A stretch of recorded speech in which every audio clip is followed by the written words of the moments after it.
قسمت دبستان کہن، اے کہ فکر شمع سے تابندہ تیری انجمن، تیرے پیمانوں میں لرزاں ہے شراب علم فن، حشر کے دن تک پھلا پھولا رہے تیرا چمن۔ دوستو، ترانہ شروع سے آخر تک سننے سے پیشتر آئیے ذرا اس ذات گرامی کا ذکر کرتے چلیں جس نے سرزمین علی گڑھ میں اس طرح چمن بندی کا کام کیا کہ ریخسار علی گڑھ چمن رشک شیراز اور رشک دبستان سمرقند و بخارا بن گیا، اور وہ ہے قابل صد احترام ہستی سر سید احمد خان۔ ذکر سر سید۔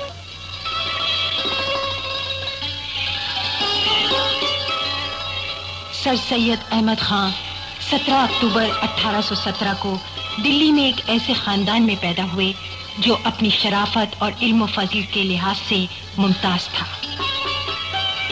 سر سید کی تعلیم اس زمانے کے دستور کے مطابق گھر پر ہوئی۔ پہلے فارسی، عربی، ریاضی اور طب کا مطالعہ کیا، پھر مشہور علماء سے حدیث و قرآن اور فقہ کے درس حاصل کیے۔ اگرچہ ان کے آباء و اجداد دہلی کے مغلیہ دربار میں ممتاز عہدوں پر فائز تھے، لیکن سر سید نے دربار کے اعلیٰ عہدوں پر قانون کا مطالعہ کر کے اور منصفی کا امتحان پاس کر کے ملازمت کو ترجیح دی۔ 1841 میں سر سید منصف مقرر ہوئے، وہیں انہیں دلی کی تاریخی عمارتوں کا تذکرہ لکھنے کا خیال پیدا ہوا، اور بالآخر بڑی محنت اور عرق ریزی کے بعد 1847 میں آثار السنادید شائع کی۔ یہ ان کا بڑا علمی اور تحقیقی کام تھا۔ 1857 میں انگریزوں کے خلاف بغاوت پھوٹ پڑی۔ اس وقت سر سید احمد خان یو پی کے ضلع بجنور میں صدر امین کے عہدے پر فائز تھے۔ انہوں نے وہاں امن و امان قائم کرنے کی کوشش کی، مگر کامیاب نہ ہو سکے۔ انقلابیوں نے ان کو بھی مار ڈالنے کی دھمکی دی۔ بالآخر سر سید احمد خان بھاگ کر دہلی پہنچے۔ ان کے قریبی عزیز وحید الدین خان اور ہاشم علی خان مارے جا چکے تھے۔ ان کی والدہ ملازمہ کے ساتھ گھر کے تہخانے میں بند تھیں۔ 3 دن سے پانی کی ایک بوند بھی میسر نہیں ہوئی تھی۔ سر سید احمد خان نے دہلی پہنچ کر والدہ کو میرٹھ پہنچایا اور پھر بجنور واپس آ گئے۔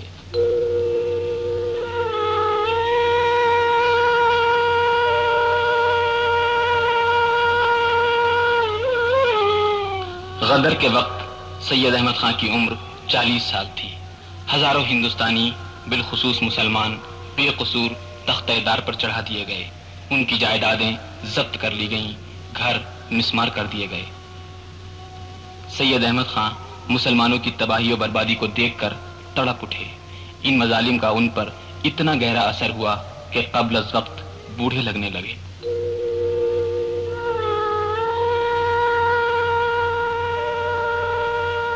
غدر کے بعد نہ مجھ کو اپنا گھر لٹنے کا غم تھا، نہ مال و اسباب کے تلف ہونے کا۔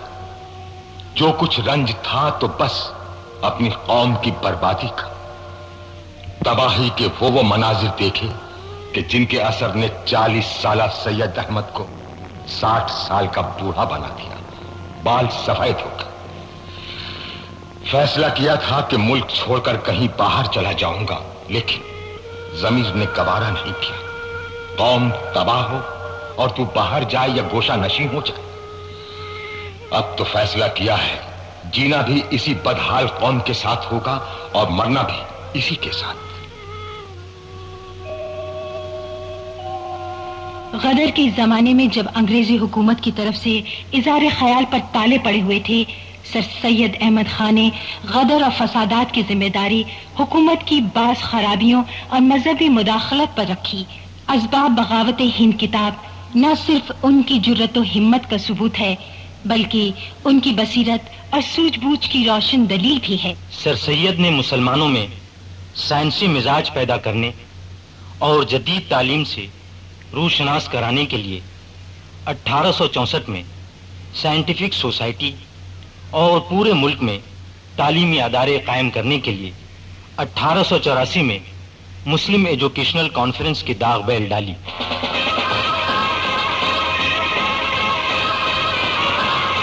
1869 میں سید احمد خان اپنے صاحبزادے سید محمود کے ہمراہ انگلستان گئے اور آکسفورڈ اور کیمبرج یونیورسٹیوں کے نظام تعلیم کا بغور مطالعہ اور مشاہدہ کیا۔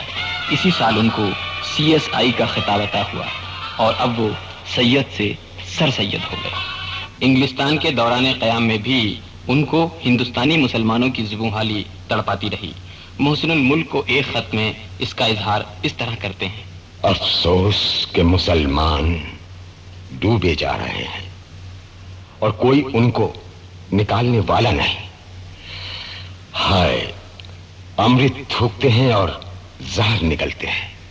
افسوس، ہاتھ پکڑنے والے کا ہاتھ جھٹک دیتے ہیں اور مگر کے منہ میں ہاتھ دے دیتے ہیں۔ اے بھائی مہدی، کچھ فکر کرو، کچھ فکر کرو اور یقین جان لو کہ مسلمانوں کے ہونٹوں تک پانی آ گیا ہے اور اب ڈوبنے میں بہت کم فاصلہ ہے۔ 1870 میں انگلستان سے واپس آ کر رسالہ تہذیب الاخلاق جاری کیا۔ اسی رسالے نے مسلمانوں کی مذہبی اور تہذیبی زندگی پر بڑا اصلاحی کام کیا۔ سر سید احمد خان نے کیمبرج کے نمونے پر دارالعلوم یعنی یونیورسٹی قائم کرنے کا تہیہ کر لیا، مگر مسلمانوں بالخصوص علماء کی طرف سے شدید مخالفت کی گئی۔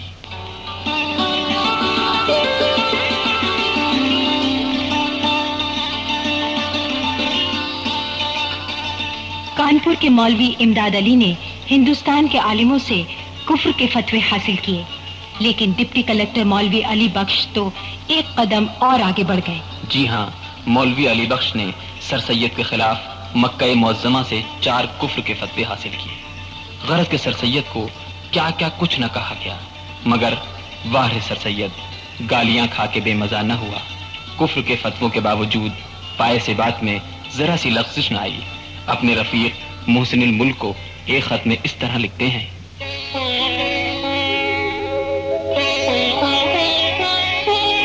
مجھے یقین ہے میری زندگی میں عام مسلمانوں کی گالیوں اور نفرت سے مجھ کو نجات نہیں ملے گی۔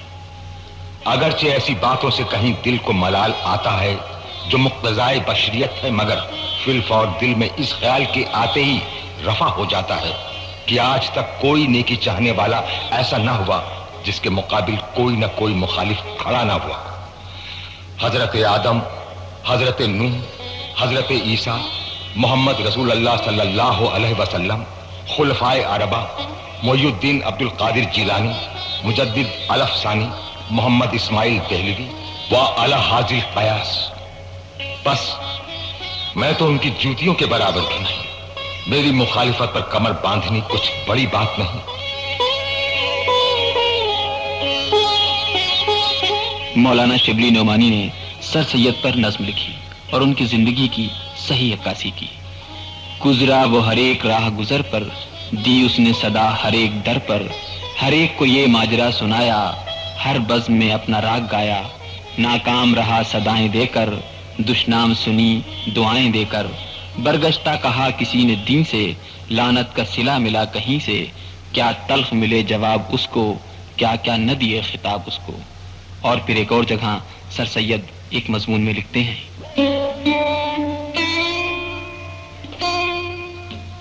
ہم دیکھتے ہیں کہ جن لوگوں نے عام بھلائی پر کمر باندھی اور اپنی قوم کی بہتری و بہبودی میں کوشش کی، ان کو دنیا کے ہاتھ سے بالتخصیص اپنی قوم سے کیا ملا؟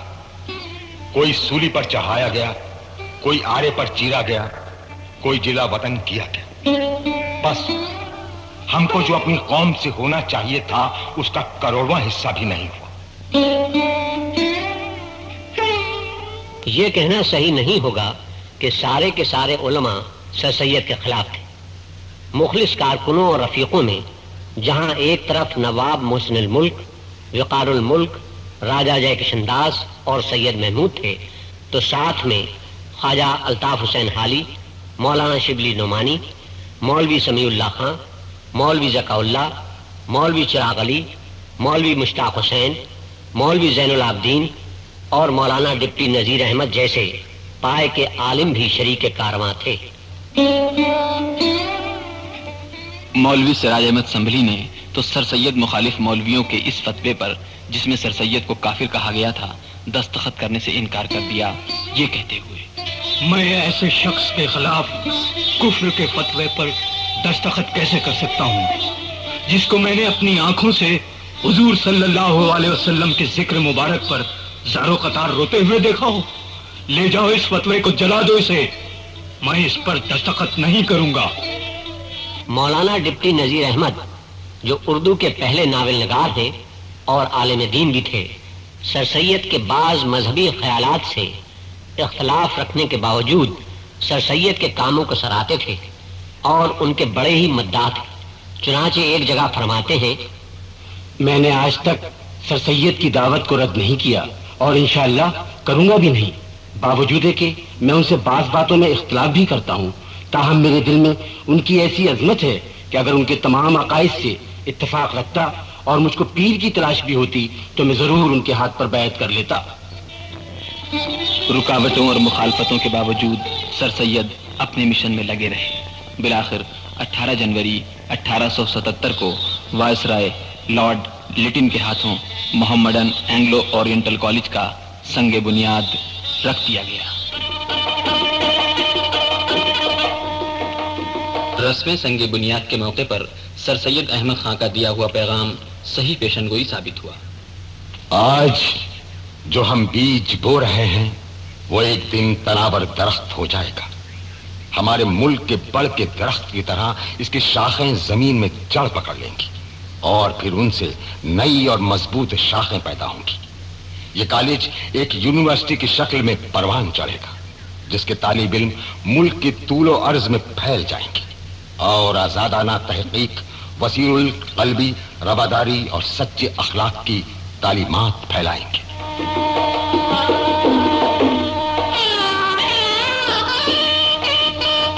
کالج کی بنیاد تو ڈال دی گئی، لیکن اب فکر ہوئی کالج اور ہاسٹل کی عمارتوں کے لیے روپے کی فراہمی۔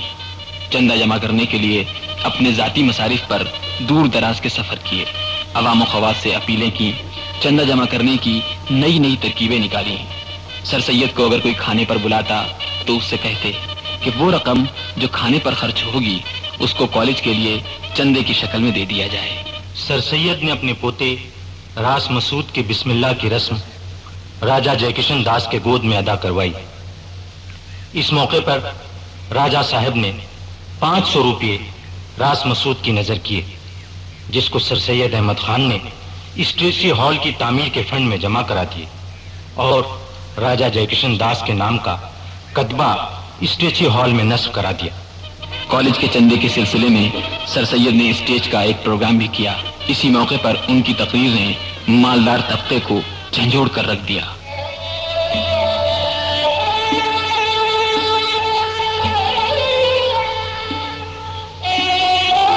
اے رئیسو اور دولت مندو، تم اپنی دولت و حشمت پر مغرور ہو کر یہ مت سمجھو کہ قوم کی بری حالت ہے اور ہمارے لیے دولت و حشمت ہی سب کچھ۔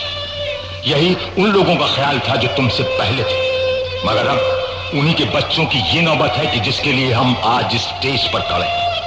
اے صاحبو، میں نے کوئی ایسا پہلو نہیں چھوڑا جس سے قوم کے غریب بچوں کے اخراجات تعلیم میں مدد پہنچے، مگر افسوس کامیابی نہ ہو۔ خود لوگوں سے بھیک مانگی مگر قلیل ملی، والنٹیئر بنانا چاہے مگر کم بنے، اور جو بنے ان سے کچھ بن نہ آئی۔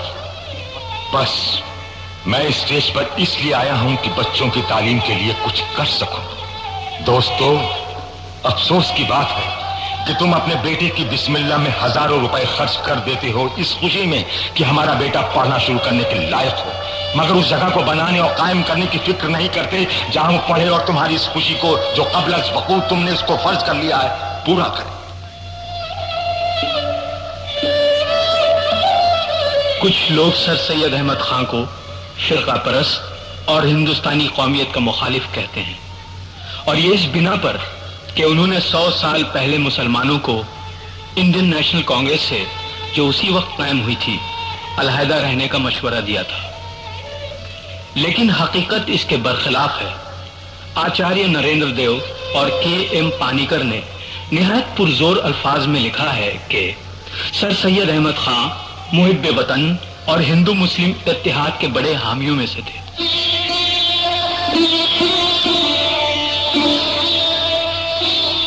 پنڈت جواہر لال نہرو نے اپنی سوانح عمری میں سر سید احمد خان کے نظریے کی تصدیق اس طرح کی ہے: مغربی تعلیم کی طرف مسلمانوں کو راغب کرنے کا سر سید کا عمل صحیح سمت ایک اہم قدم تھا۔ اس کے بغیر مسلمان جدید طرز کی ہندوستانی قومیت کی تعمیر میں مؤثر کردار ادا نہیں کر سکتے تھے۔ وہ تاریخی اور نظریاتی طور پر بورژوا نظام کے لیے تیار نہ تھے، اس لیے کہ ہندو حضرات کی طرح انہوں نے اس طرف کبھی توجہ ہی نہیں کی تھی۔ سر سید کی سرگرمیاں اگرچہ بڑی معتدل نظر آتی ہیں، لیکن در حقیقت وہ صحیح سمت ایک عظیم انقلاب کی رہنمائی کر رہی تھی۔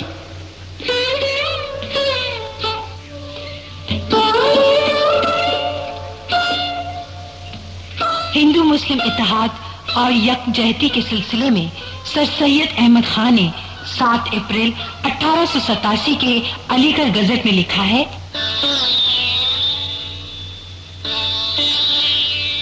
یہ ہماری خواہش ہے کہ ہندو مسلمانوں میں اس قسم کی دوستی و محبت اور برادری روز بروز بڑھتی جائے اور سوشل حالت میں ایسی ترقی ہو کہ مسلمان بجز مسجدوں اور ہندو بجز مندروں کے پہچانے نہ جائیں۔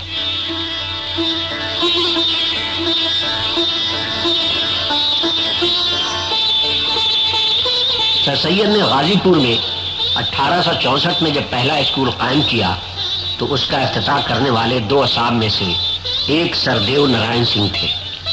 کالج کے پہلے گریجویٹ بابو ایشوری پرساد تھے۔ کالج کا پہلا MA کرنے والا طالب علم غیر مسلم تھا۔ کالج کا پہلا LLB کرنے والا طالب علم بھی غیر مسلم تھا۔ کالج کے پروفیسروں میں 2 پروفیسر غیر مسلم تھے، یعنی جاڈو چندر چکرورتی میتھمیٹکس کے اور پنڈت شیو شنکر سنسکرت کے۔ MAO کالج کے قیام یعنی 1877 ہی سے یونیورسٹی میں سنسکرت کا شعبہ آج تک قائم ہے۔ مسلم اور غیر مسلم طلباء کا تناسب شروع ہی سے 70% اور 30% رہا ہے۔ علی گڑھ کو یہ امتیاز حاصل رہا ہے کہ کھانے کی ٹیبل پر ہندو، مسلمان، سکھ، عیسائی یعنی سب مذاہب کے طلباء ایک ساتھ کھانا کھاتے ہیں۔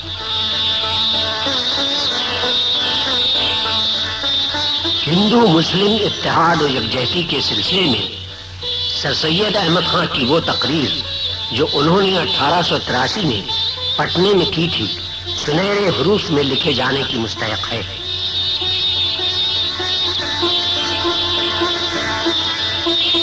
یہ ملک ہندوستان ہی ہم دونوں کا وطن ہے، اس کی سیوا سے ہی ہم دونوں جیتے ہیں، مقدس گنگا جمنا کا پانی پیتے ہیں، ہندوستان کی پیداوار ہم دونوں کھاتے ہیں، مرنے میں جینے میں ہم دونوں کا ساتھ ہے۔ ہندوستان میں رہتے رہتے ہم دونوں کا خون بدل گیا ہے، دونوں کی رنگتیں یکساں ہو گئی، دونوں کی صورتیں بدل کر ایک دوسرے کے مشابہ ہو گئی۔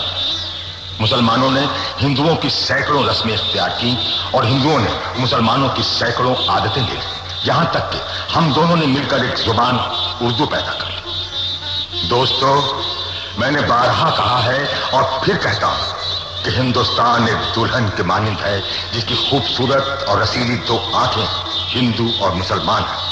اگر وہ دونوں آپس میں پھوٹ اور نفاق رکھیں گی تو ہماری دلہن بھینگی ہو جائے گی، اور ایک دوسرے کو برباد کر دیں گے تو یہ دلہن کانی ہو جائے گی۔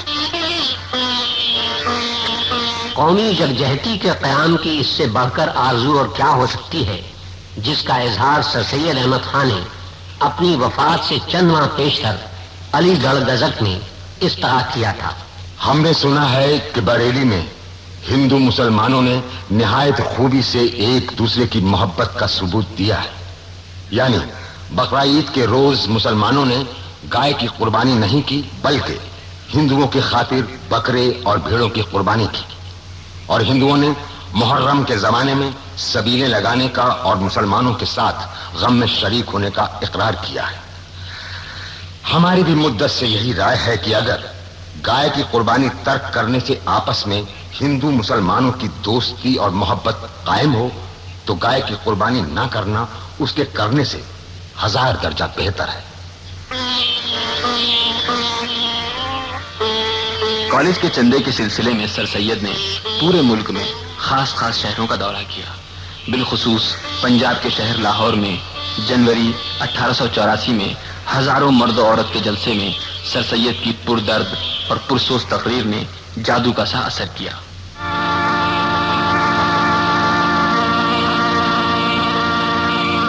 برادران اور بزرگان پنجاب، مجھ ناچیز فقیر کا نام تو آپ نے سنا ہوگا۔ مان لیجئے کہ میں ایک بد عقیدہ کافر گردن مروڑی مرغی کھانے والا کرسچان ہوں، اور اس طرح نہ جانے کتنے فتوے علماء دین نے اس فقیر کو دے ڈالے۔ میں کہتا ہوں میں سب کچھ صحیح، لیکن ذرا سوچیں، جب آپ اپنا مکان بناتے ہیں جس میں آپ آرام سے رہتے ہیں، آپ کے بچے پرورش پاتے ہیں، اس کی تعمیر میں چوڑے، چمار، کلی، بد عقیدہ، بت پرست سب مزدوری کرتے ہیں، مگر نہ کبھی آپ اپنے گھر کو مسمار کرتے ہیں اور نہ ہی مسجد ڈھاتے ہیں۔ بس مجھ کو بھی اس دارالعلوم یا کالج کے قائم کرنے میں کلی چمار کی مانند تصور کر لیجیے، اور اس وجہ سے کہ اس کا بنانے والا ایک چوڑا، چمار اور بد عقیدہ آدمی۔ للہ اپنے گھر کو مسمار مت کیجیے، خدا کے واسطے اپنے بچوں کے خوشحالی، باعزت مستقبل اور ان کی خوشی کے لیے اس گھر کو مت ڈھائیے، اور اس فقیر کی جھولی بھر دیجیے، اس فقیر کی جھولی بھر دیجیے۔ سید احمد خان بالکل صحیح کہتے ہیں، یہ کالج ضرور بننا چاہیے، یہ کالج ضرور بنے گا، یہ میری بیوی کا پیپر لے لیجیے، یہ سب کچھ لے لیجیے، لیکن ہم آپ کے ساتھ ہیں، یہ گھر ضرور بنے گا، یہ ضرور بنے گا انشاءاللہ، آمین۔ سر سید کی اس پردرد تقریر نے پورے مجمع پر رقت طاری کر دی۔ لوگوں نے اپنی جیبیں خالی کر دی، عورتوں نے اپنے زیور اتار اتار کر سر سید کی جھولی بھر دی۔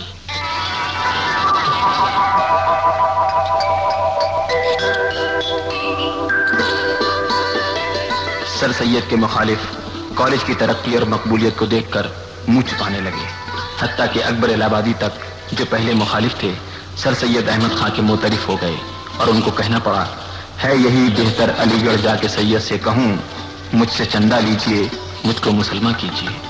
مخالفوں کی سب طرح کی تہمتوں اور دشنام ترازیوں اور فتووں کے باوجود کاروان سر سید آگے ہی آگے بڑھتا گیا۔ سر سید نے اپنی زندگی میں ہی کالج کو پھلتے پھولتے اور پروان چڑھتے دیکھ لیا، لیکن مکمل خواب یعنی کالج کو یونیورسٹی بنانے کا ابھی پورا نہیں ہوا تھا۔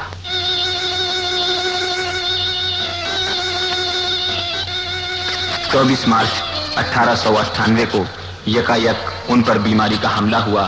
تمام تدبیریں کی گئیں مگر مرض بڑھتا ہی گیا۔ 26 مارچ 1898 کی شب میں 10 بجے قوم کا یہ عظیم مرد مجاہد اور محسن اعظم ہمیشہ ہمیشہ کے لیے سو گیا۔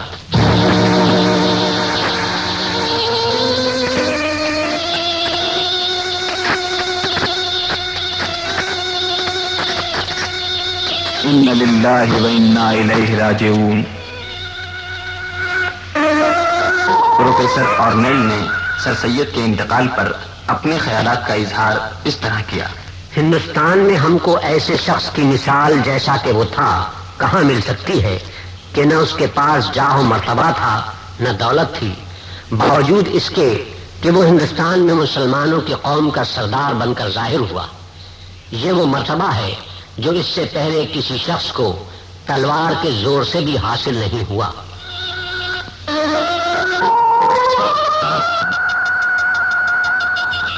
اکبر الہ آبادی نے ان کی موت پر اس طرح خراج عقیدت پیش کیا: بے علم و بے ہنر ہے جو دنیا میں کوئی قوم، نیچر کا اقتضا ہے رہے بن کے وہ غلام، سید کے دل پہ نقش ہوا اس خیال کا، ڈالی بنائے مدرسہ لے کر خدا کا نام، صدمے اٹھائے رنج سہے گالیاں سنی، لیکن نہ چھوڑا قوم کے خادم نے اپنا کام۔ سر سید احمد خان کے انتقال کے 22 سال بعد یعنی 1920 میں ان کا دیرینہ خواب پورا ہوا، یعنی محمدن اینگلو اورینٹل کالج علی گڑھ مسلم یونیورسٹی بن گیا۔ دنیا کی تمام یونیورسٹیوں میں مسلم یونیورسٹی کو یہ امتیاز حاصل ہے کہ سب سے پہلے ایک خاتون نواب سلطان جہاں بیگم آف بھوپال کو 1920 میں یونیورسٹی کا پہلا چانسلر بنایا گیا، جنہوں نے 1930 تک چانسلر کے فرائض بخوبی انجام دیے۔ سر راس مسعود نے اپنے دور وائس چانسلرشپ میں زولوجی، کیمسٹری اور باٹنی کی لیبارٹریز تیار کرائیں۔ سر ضیاء الدین نے سائنس اور ٹیکنالوجی کی تعلیم کا منصوبہ بنایا، میڈیکل کالج قائم کرنے کی مہم چلائی اور 50 لاکھ روپے چندہ جمع کیا۔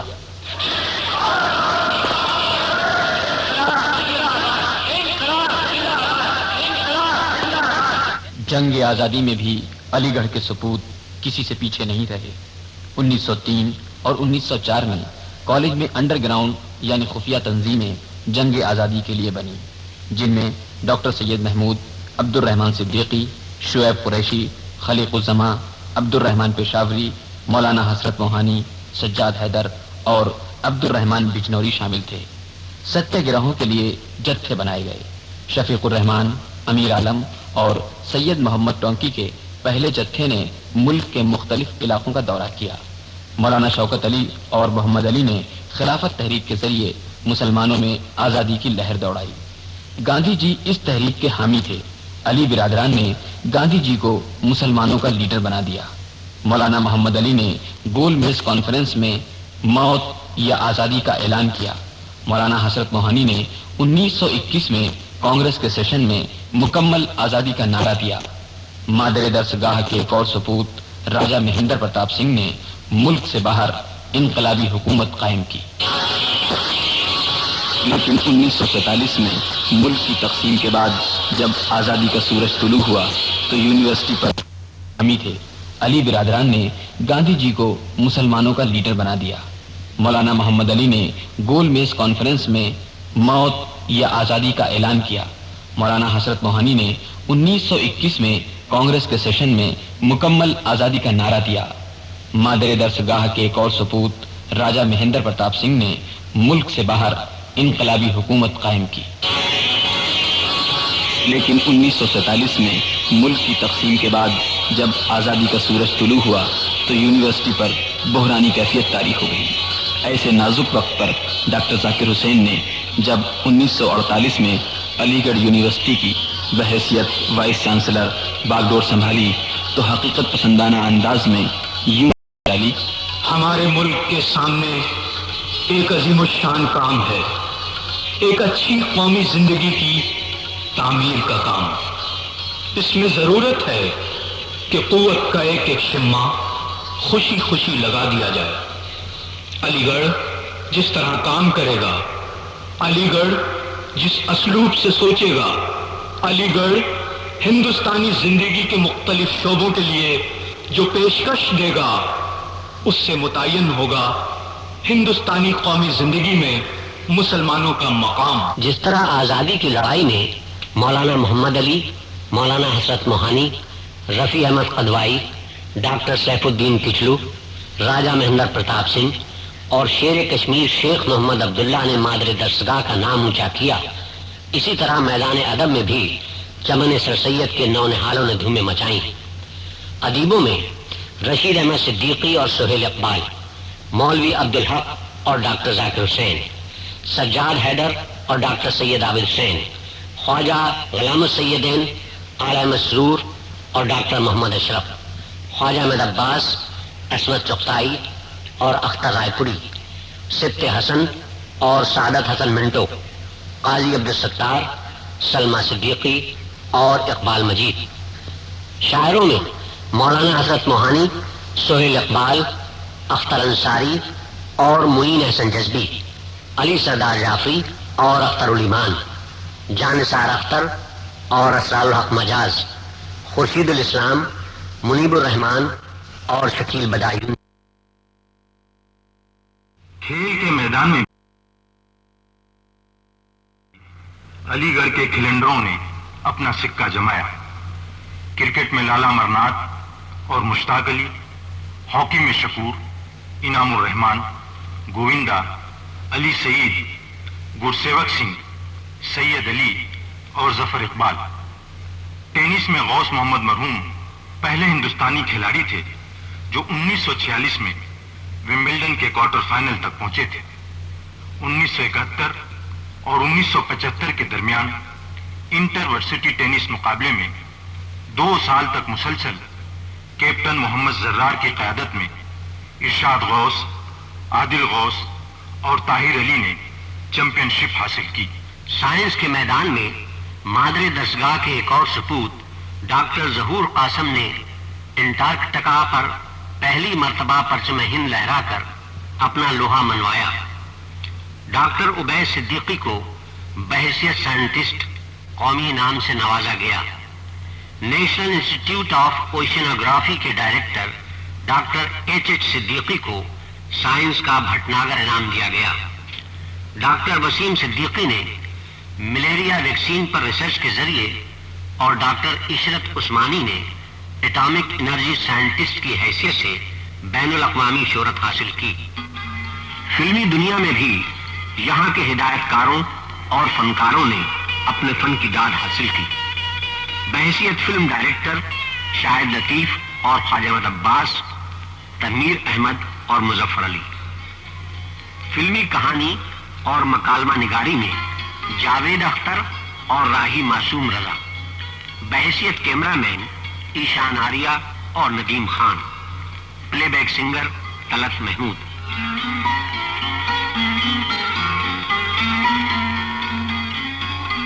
فلمی شاعروں میں شکیل بدایونی، جانثار اختر، اختر علیمان اور شہریار۔ ایکٹنگ کے میدان میں رحمان، سعید جعفری، خورشید، تبسم، نصیر الدین شاہ، اکبر رشید اور خان اشتیاق کے نام لیے جا سکتے ہیں۔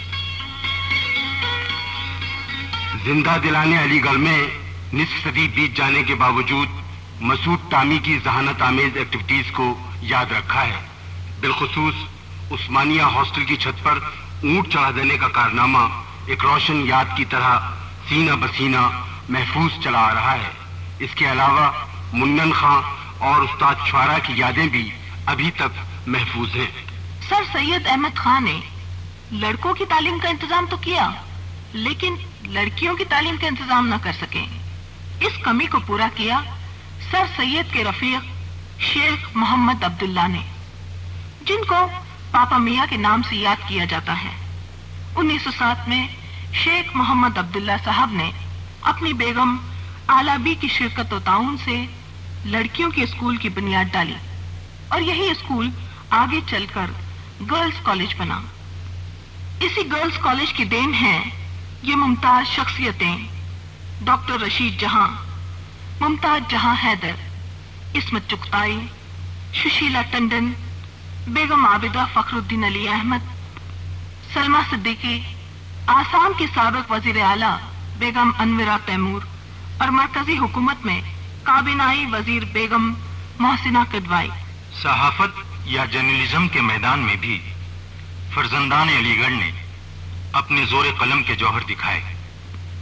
ممتاز قدیم و جدید صحافیوں میں سر فہرست نام یہ ہے: مولانا محمد علی، مولانا ظفر علی خان، مولانا حسرت موہانی، قاضی عبد الغفار، مولانا عبد الماجد دریابادی، خواجہ احمد عباس بلیٹس، سید ایوب کرنٹ ویکلی، ہارون رشید اردو بلیٹس اور فوق کریمی جو پچھلے 28 سال سے علی گڑھ سے ترجمان کی ترجمانی کر رہے ہیں۔ یونیورسٹی کے مقبول و ممتاز اساتذہ میں پروفیسر حبیب، پروفیسر بابر مرزا، پروفیسر ہادی حسن، پروفیسر شیخ عبدالرشید اور پروفیسر طاہر رضوی کے نام آج بھی لوگوں کی زبان پر ہیں۔ موجودہ ملکی سیاست میں ایم ایل اے سے لے کر پارلیمنٹ کے ممبر بھی ہیں۔ ریاستی اور مرکزی حکومت میں وزارت اور غیر ممالک میں سفارت کے اعلیٰ عہدوں پر بھی علیق فائز ہیں۔ یونیورسٹی کے موجودہ چانسلر اخلاق الرحمان قدوائی بہار کے گورنر رہ چکے ہیں۔ بہار اور یو پی کے سابق گورنر اکبر علی خان آج بھی اپنے دور طالب علمی کو یاد کرتے ہیں۔ عارف محمد خان مرکزی حکومت میں وزیر اور ڈاکٹر نور الحسن سوویت یونین میں سفیر رہ چکے ہیں۔ یونیورسٹی کے سابق ممتاز و مقبول استاد پروفیسر منیس رضا دہلی یونیورسٹی کے وائس چانسلر ہیں۔ ڈاکٹر رئیس احمد یونیورسٹی گرانٹس کمیشن کے وائس چیئرمین رہ چکے ہیں۔ میرٹھ شہر کے مقبول و مشہور سوشل ورکر اور پدم شری حکیم سیف الدین احمد صاحب موجودہ صدر جمہوریہ ذیل سنگھ کے سرکاری طور پر اعزازی فزیشین ہیں۔ اس سے پہلے وہ فخر الدین علی احمد اور نیلم سنجیوا ریڈی کے بھی اعزازی فزیشین مقرر کیے گئے تھے۔ شریمتی اندرا گاندھی کے دور حکومت میں یو این او میں ڈیپوٹی پرماننٹ ریپرزینٹیٹو کی پوسٹ پر پہنچنے والا بھی ایک علی ہی تھا، یعنی مرحوم سعد محمود ہاشمی۔ اور ڈاکٹر ذاکر حسین کا نام بحیثیت صدر جمہوریہ ہند کس نے نہ سنا ہوگا۔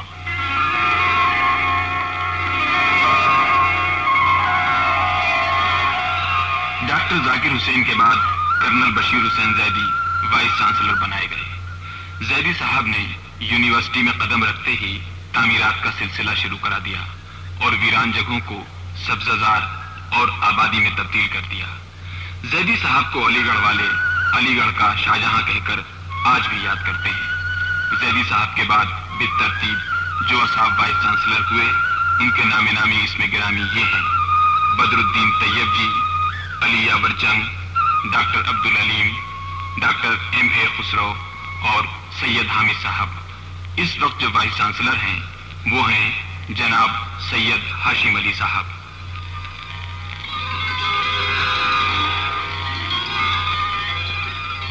ڈاکٹر ذاکر حسین کے دور میں ایک نئی اور حسین، بے مثال اور قابل فخر تہذیبی روایت کی داغ بیل پڑی، یعنی ترانۂ علی گڑھ کی تخلیق۔ اس تہذیبی روایت کی داغ بیل ڈالنے کا سہرا بھی مادر درس گاہ کے ایک اور سپوت اشتیاق محمد خان کے سر ہے۔ آئیے ترانہ شروع کرنے سے پہلے اس کی موسیقی کے خالق اشتیاق محمد خان صاحب سے گفتگو کرتے چلیں۔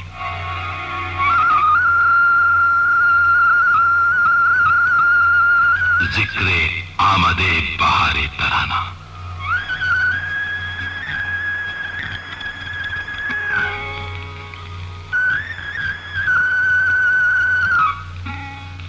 اشتیاق صاحب، ترانے پر گفتگو کرنے سے پیشتر بہتر ہوگا آپ اپنے متعلق کچھ بتائیں۔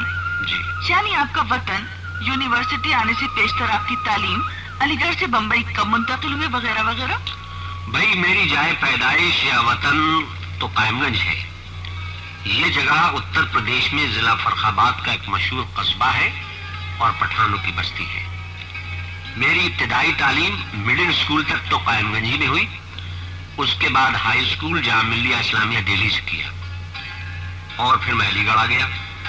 ذاکر صاحب کی سرپرستی میں، جو اس وقت وائس چانسلر تھے، یونیورسٹی کی تعلیم مکمل کی اور اس کے بعد سن 61 میں علی گڑھ سے بمبئی منتقل ہو گیا اور ابھی تک یہی مقیم ہوں۔ تو آپ یہ بتائیے کہ ترانے کی دھن آپ نے کب اور کس طرح بنائی؟ بھائی مونا، اس ترانے کی دھن یا موسیقی کی شان نزول بھی عجیب و غریب ہے۔ بہت سے لوگ یہ سمجھتے ہیں کہ چونکہ مجھے موسیقی سے لگاؤ تھا شروع ہی سے، اس لیے اس کی دھن بھی بس یوں ہی شوقیہ بنا ڈالی ہوگی، لیکن حقیقت میں مجاز کی یہ نظم نظر علی گڑھ جو انہوں نے اپنے دور طالب علمی یعنی 1936 میں لکھی تھی، اس کی دھن بنانے کے پس پردہ ایک خاص مقصد تھا۔ اچھا، لیکن اشتیاق صاحب، بہتر یہ ہوگا کہ وہ مقصد جس کے تحت آپ نے ترانے کی دھن بنائی اس کی کچھ وضاحت فرما دیں۔ جی ہاں، وہ اس طرح ہے کہ یہ بات سن 54 کی ہے جب میں بی ایڈ کا طالب علم تھا اور وی ایم ہال کے نصر اللہ ہاسٹل میں رہتا تھا۔ فائنل ایئر کے الوداعی ایک جلسے میں ذاکر صاحب کی تقریر نے مجھے بہت متاثر کیا اور دراصل ذاکر صاحب کی وہی تقریر دھن بنانے کی محرک بنی۔ واہ، یہ بات تو بہت دلچسپ ہے۔ کیا ذاکر صاحب کی وہ تقریر جس نے آپ کو بہت متاثر کیا تھا کچھ یاد ہے آپ کو؟ جی ہاں، ذاکر صاحب کی تقریر کا صرف وہی حصہ یاد ہے جس نے متاثر کیا تھا، اور وہ ذاکر صاحب نے فرمایا تھا، اس مادر دستگاہ کے آپ پر بہت سارے احسانات، اگر آپ زندگی بھر ان کو چکانا چاہیں تب بھی چکا نہیں سکیں گے۔ کیا ہی اچھا ہو اگر جاتے جاتے آپ یہاں کہیں ایک چھوٹا سا پودا اپنے ہاتھ سے لگا جائیں۔ یونیورسٹی اس کی دیکھ بھال کرے گی، اور پھر جب کبھی آپ 10-15 سال بعد یہاں آئیں گے اور اپنے ہاتھ کے لگائے ہوئے پودے کو ایک تناور درخت کی شکل میں دیکھیں گے تو بہت خوش ہوں گے، اور یہ ایک طرح سے آپ کا احسان ہوگا مادر دستگاہ پر۔ بہت خوب، بہت خوب۔ ذاکر صاحب کے ان الفاظ نے میرے ذہن پر اتنا گہرا اثر چھوڑا، اور میں سوچنے لگا کہ یونیورسٹی کو الوداع کہنے سے پیشتر آخر میں کیا دے سکتا ہوں، کوئی ایسی چیز جو یادگار رہے۔ ایک دم خیال آیا کہ مجاز کی نظم کی اگر اچھی دھن بن جائے تو یہ نظم یونیورسٹی کا ترانہ ضرور بن جائے گی، اور بالآخر بی ایڈ کے امتحان سے پہلے ہی دھن بنا ڈالی۔ یہ دھن آپ نے کسی ساز پر بنائی ہوگی؟ جی ہاں، یہ دھن میں نے ہارمونیم پر بنائی تھی، لیکن یہ ہارمونیم میرا نہیں تھا، بلکہ میرے استاد ڈاکٹر مقبول احمد صاحب کا تھا، اور انہی کے مکان میں بیٹھ کر اس کی دھن تیار کی تھی۔ اچھا، جب آپ نے یہ دھن بنائی تو سب سے پہلے یونیورسٹی میں کب اور کہاں پیش کی؟ دھن بنانے کے بعد میں ذاکر صاحب کے پاس گیا۔ یہ اکتوبر کا مہینہ تھا، اور آپ جانتی ہیں کہ ہر سال 17 اکتوبر کو سر سید ڈے منایا جاتا ہے۔ جی۔ تو مجاز کی یہ نظم نظر علی گڑھ میں نے ذاکر صاحب سے کہا کہ میں اس کو سر سید ڈے پہ پیش کرنا چاہتا ہوں۔ ذاکر صاحب نے کہا بہتر ہوگا آپ پہلے اسے یونین کے کسی جلسے میں پیش کریں۔ اچھا۔ میں نے کہا یونین کے صدر سے، جن کا نام احمد سعید تھا، اور لیکن وہ سعید انڈا کے نام سے مشہور تھے، اس سلسلے میں ان سے میں بات کر چکا ہوں، اور انہوں نے یونین کے پلیٹ فارم سے اس نظم کو پیش کرنے سے صاف انکار کر دیا ہے، اس لیے کہ مجاز ایک ترقی پسند شاعر ہے، اور صدر یونین ترقی پسند ادیبوں اور شاعروں کے سخت مخالف ہیں۔ اچھا، تو پھر اس کے بعد کیا ہوا؟ ہاں، ساتھ ساتھ میں نے ذاکر صاحب کو ایک بات اور بھی بتائی کہ صدر یونین نے یہ وارننگ بھی دی ہے کہ اس نظم کو سر سید ڈے کے موقع پر اگر میں نے پیش کرنے کی کوشش کی تو وہ وہاں ہوٹنگ کروائیں گے۔ لیکن اشتیاق صاحب، ذاکر صاحب نے اس پر کیا کہا؟ ذاکر صاحب نے میری باتوں کو بہت غور سے سنا، اور قدرے چند لمحے خاموش رہے، پھر میرے کانے پر ہاتھ رکھتے ہوئے فرمایا، ٹھیک ہے، تو اب آپ اس نظم کو سر سید ڈے کے جلسے ہی میں پیش کریں گے، اس لیے کہ یہ جلسہ یونیورسٹی کا ہے۔ تو پھر آپ نے سر سید ڈے کے جلسے میں اس نظم کو پیش کیا؟ جی ہاں، پیش کیا، اور یہ نظم 17 اکتوبر سن 54 کو پہلی مرتبہ اسٹیچی ہال میں پیش کی گئی۔ مجھے مونا آج تک 31 سال پہلے کا وہ منظر ابھی تک یاد ہے، جب ترانے کا آخری بند برسے گا برسے گا برسے گا پر ختم ہوا تو بس مت پوچھیے کیا عالم تھا۔ اسٹیچی ہال میں بیٹھے ہوئے طلباء، طالبات، اساتذہ اور مہمانوں پہ مشتمل ہزاروں کا مجمع صدائے تحسین کے لیے کھڑا ہو گیا۔ دیر تک اسٹیچی ہال ونس مور کی صداؤں سے گونجتا رہا۔ اچھا، تو اس ترانے کو سن کر ذاکر صاحب پر کیا ریئیکشن ہوا؟ ذاکر صاحب پر یہ ریئیکشن ہوا کہ جیسے ہی میں ڈائس سے اتر کر نیچے آیا، ذاکر صاحب آگے بڑھ کر میرے پاس آئے، پیٹھ تھپتھپاتے ہوئے فرمایا، اشتیاق میاں، مادر درسگاہ کو تم نے بہت اچھا تحفہ دیا ہے، جو ناقابل فراموش ہے اور قابل فخر بھی۔ اللہ آپ کو تندرست اور خوش رکھے۔ اشتیاق صاحب، اس میں شک نہیں، آپ کی طرف سے مادر درسگاہ کو ترانے کی دین آپ کا بہت بڑا کنٹریبیوشن ہے۔ نہیں ہارون رشید صاحب، اس کنٹریبیوشن یا اعزاز کا اگر کوئی صحیح معنوں میں حقدار ہے تو وہ ہے اسرار الحق مجاز نے ترانے کی عمارت تعمیر کی، اور میں نے اس کو نقش و نگار اور بیل بوٹوں سے سجا دیا، اور بس۔ آپ نے ترانے کی دھن جب کمپوز کی تھی، یعنی 1954 میں، تو اس وقت مجاز حیات تھے؟ جی ہاں۔ تو کیا انہوں نے ترانہ سنا تھا؟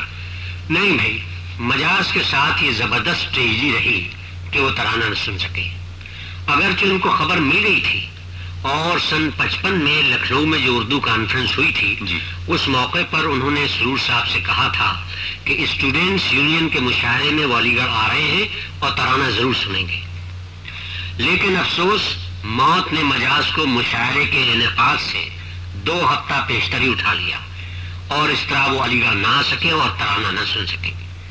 اور یہ بات قابل یادگار ہے کہ یونین کے اس مشاعرے کا افتتاح ترانے سے ہوا تھا. اشتیاق صاحب جی، اس میں تو کوئی شک نہیں کہ آپ نے نظموں کی دھنیں بہت ہی اچھی بنائی ہیں، خاص طور سے ایسی نظمیں جن میں کوئی خاص پیغام دیا گیا ہو. فی الحال کوئی ایسی نظم ہے جس کی آپ نے دھن بنائی ہو یا بنانے والے ہو؟ بھائی مجھے سردار جعفری صاحب کی ایک نظم کون دشمن ہے جو انہوں نے ہندوستان پاکستان کی جنگ کے بعد کہی تھی بہت پسند ہے. اس لیے کہ دونوں پڑوسی ملکوں کے تعلقات جتنے دوستانہ اور اچھے ہوں گے، دونوں ملکوں کے عوام امن و سکون سے رہ سکیں گے اور دونوں ملک ترقی کر سکیں گے. اس نظم کی دھن میں نے ابھی تک تو نہیں بنائی ہے جی، لیکن اب وقت آ گیا ہے کہ اس کی اچھی سی دھن بنائی جائے اور اس کی تشہیر کی جائے. وہ نظم اگر آپ کو یاد ہو تو سنائیے نا. بھائی نظم تو یاد نہیں ہے، اس کا ٹیپ میرے پاس ہے، سردار جعفری صاحب کی آواز میں سن لیجئے. تو پھر سنوائیے. تو سنیے. غلام تم بھی تھے کل تک، غلام ہم بھی تھے، نہا کے خون میں آئی تھی فصل آزادی، ابھی شگوفوں نے کھولی نہیں ہے آنکھ اپنی، ابھی بہار کے لب پر ہنسی نہیں آئی، نہ جانے کتنے ستارے بجھی سی آنکھوں کے، نہ جانے کتنے فسردہ ہتھیلیوں کے گلاب ترس رہے ہیں ابھی رنگ و روشنی کے لیے، ترس رہے ہیں ابھی رنگ و روشنی کے لیے. ہمارے پاس ہے کیا درد مشترک کے سوا، مزہ تو جب تھا کہ مل کر علاج جاں کرتے، خود اپنے ہاتھ سے تعمیر گلستاں کرتے. ہمارے درد میں تم اور تمہارے درد میں ہم شریک ہوتے تو پھر جشن عاشیاں کرتے. ادھر بہن ہے کوئی بھائی کوئی رفیق، گزشتہ بادہ پرستوں کی یادگار کوئی، رفیق محبس و زندہ رفیق دار کوئی، ہماری طرح سے رسوائے کوئے یار کوئی، لبوں پہ جن کے تبسم ہے عہد رفتہ کا، نظر میں خواب ہیں بیتے ہوئے زمانے کے، دلوں میں نور چراغے امید فردا کا. تم آؤ گلشن لاہور سے چمن بردوش، ہم آئے صبح بنارس کی روشنی لے کر، ہمالیہ کی ہواؤں کی تازگی لے کر، اور اس کے بعد یہ پوچھیں کہ کون دشمن ہے. واہ، خوب، بہت خوب، واقعی آپ کا انتخاب قابل داد ہے. اشتیاق صاحب جی، اب آخر میں آپ سے ایک سوال اور پوچھوں گی. ضرور پوچھیے. کیونکہ میں خود بھی علی گڑھ یونیورسٹی کی اسٹوڈنٹ رہ چکی ہوں، اس لیے میں آپ سے پوچھنا چاہتی ہوں کہ کیا آپ کے پاس علی گڑھ کے طلباء اور طالبات اور آنے والے نسلوں کے لیے بحیثیت اولڈ بوائے کوئی خاص پیغام ہے؟ جی ہاں، میں علی گڑھ کے طلباء اور طالبات سے ایک بات ضرور کہنا چاہوں گا. جی، اور وہ یہ کہ کیا ہی اچھا ہو کہ آنے والی نسلیں بھی اپنی استعداد اور صلاحیت کے لحاظ سے چمن سر سید میں اس کی رونق و رنگا رنگی میں اضافہ کرنے کی خاطر پودے لگانے کی رسم کو اگر برقرار رکھیں تو اس طرح گویا مادر دستگاہ کے احسانات چکانے کا حق ادا کر سکیں گے. سچ آپ کا یہ پیغام واقعی دلوں کو چھو لینے والا ہے. بہت بہت شکریہ. آپ کا بھی بہت بہت شکریہ.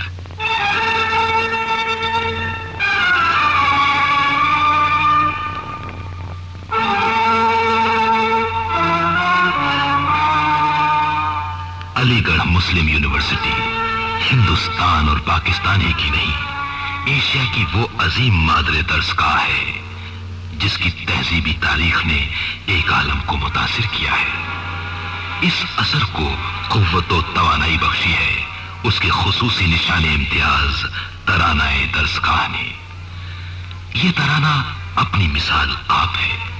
یونیورسٹی کے طلباء اور طالبات کے لیے یہ ترانہ سرمایہ جاں اور متاع افتخار ہے. یہ ترانہ روشنی کا ایسا آلہ ہے جس کے حصار میں زندگی سجانے اور سنوارنے کے ساتھ ملک و قوم کی تعمیر کے خواب بھی پوشیدہ ہیں. ترانے کی موسیقی میں بھی اتنی کشش، جاذبیت اور جانواز مہک ہے کہ اس کی دھن پر اپنے ہی نہیں بیگانے بھی سر دھننے لگتے ہیں. ترانے کی موسیقی الفاظ سے ہم آہنگ ہو کر نرم رو ندی کی طرح